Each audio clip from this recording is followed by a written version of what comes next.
Olá, seja muito bem-vindo. Como sempre, é muito bom estar em sua companhia. A partir de agora, você acompanha comigo as notícias do Brasil e do mundo. E olha só, eu começo com dados de uma pesquisa muito interessante. Acompanhe.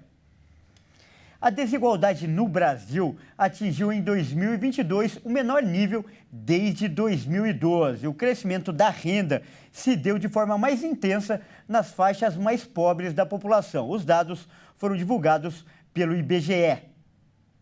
Os dados mostram que o chamado índice de Gini do rendimento domiciliar per capita, que é um indicador de desigualdade, caiu de 0,54 em 2021 para 0,51 em 2022. Quanto mais perto de 1, maior é a desigualdade de um país. O resultado ficou abaixo de 2019, antes da pandemia. Entre os 5% mais pobres, a renda média mensal per capita foi de R$ 87,00 em 2022. Esse resultado representa uma expansão de mais de 102,3% em relação aos R$ 43,00 de 2021.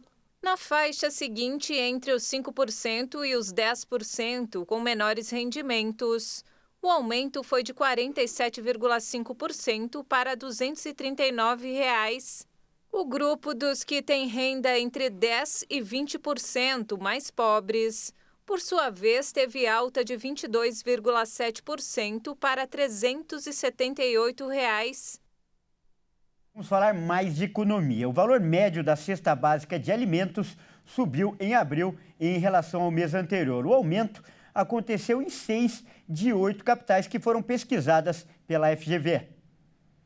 As cidades que registraram as maiores altas foram Belo Horizonte e Rio de Janeiro, com 3%, e Curitiba, 1,7%.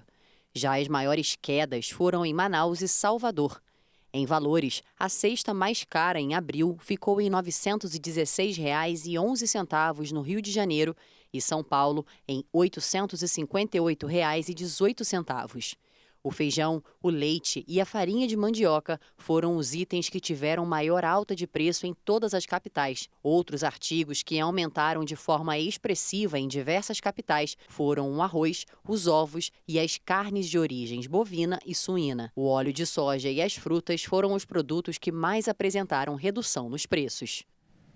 E agora uma notícia preocupante. Um relatório da Embaixada dos Estados Unidos no Brasil, publicado em agosto de 2022, alertou sobre a falta de ações do Estado brasileiro para impedir o tráfico de pessoas em território nacional.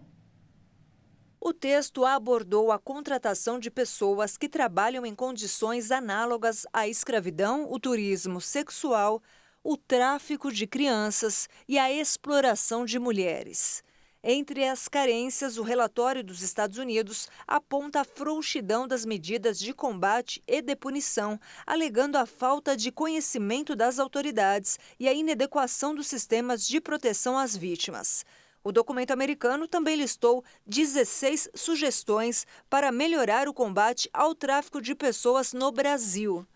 As recomendações incluem investigações contundentes, penas mais severas, capacitação de autoridades e aumento de coordenação entre os níveis federal, estadual e municipal. O texto reconhece que os esforços policiais do governo brasileiro para coibir os crimes foram ampliados. Mas o tema ainda é tratado no Código Penal brasileiro de forma incompatível com a lei internacional. Segundo a Embaixada Americana, no Brasil, o julgamento de casos pode demorar até 10 anos. E os responsáveis, às vezes, cumprem penas em prisão domiciliar ou em regime semiaberto. A falta de comunicação entre as autoridades foi outro ponto abordado pelos relatórios dos Estados Unidos.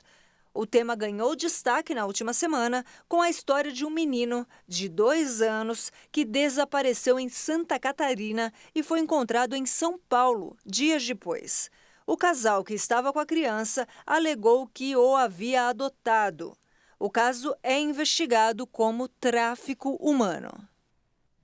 Eu trago agora o destaque internacional. Mais de 100 mil menores correm o risco de morrer de desnutrição severa no Haiti. O problema é agravado pela atuação de gangues no país. O alerta foi feito pelo Unicef.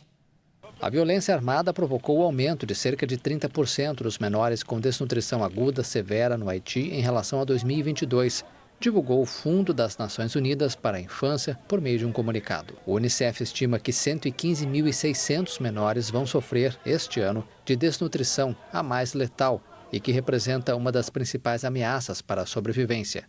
No Haiti, cada vez mais pais não têm recursos para proporcionar cuidados médicos e alimentação apropriados aos seus filhos e não podem levá-los aos centros de saúde devido ao aumento terrível da violência dos grupos armados, denunciou o encarregado do Unicef no país, Bruno Mais. O fundo precisa urgentemente de 17 milhões de dólares para detectar os casos de desnutrição aguda severa e dar às crianças os cuidados e a alimentação necessários. Esse valor equivale a 84 milhões de reais. E olha só, a cada 5 dias, um novo prédio foi construído na cidade de São Paulo nos últimos 28 anos. O número chama atenção para os impactos da rápida verticalização na capital paulista. Uma cidade cada vez mais vertical, cujo número de prédios quase dobrou em menos de 30 anos. De 1995 a 2023, São Paulo construiu 2.000 edifícios do porte do Copan, um dos cartões postais da capital, projetado por Oscar Niemeyer, com 32 andares e 115 metros de altura. Isso quer dizer que, no período, um prédio foi construído a cada 5 dias. Os dados foram compilados por uma nova plataforma digital cartográfica desenvolvida pelo CEM, o Centro de Estudos da Metrópole, onde foram disponibilizadas informações do município com base no IPTU, o Imposto Predial e Territorial Urbano. E o grande questionamento que fica diante desses dados divulgados diz respeito aos impactos causados por esse crescimento vertical tão acelerado. A engenheira ambiental e ecodesigner social Júlia Tedesco ressalta principalmente as consequências ambientais desse fenômeno. O solo, por exemplo, ele sendo diretamente impactado, mas também a gente pensa na água, na infiltração disso para o solo ou não, então pode aumentar enchentes. Penso também nessa contaminação de resíduos circulando ali, se não houver uma grande gestão, uma gestão eficiente.